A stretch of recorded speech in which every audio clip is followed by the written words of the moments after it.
The New England colonies.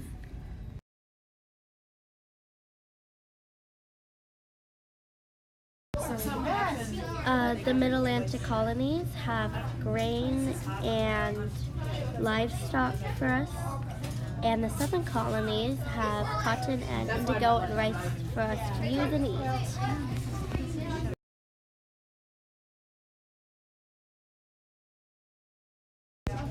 Churches was the center of life here in the New England colonies, so remember to go to church on Sundays. I mean, it's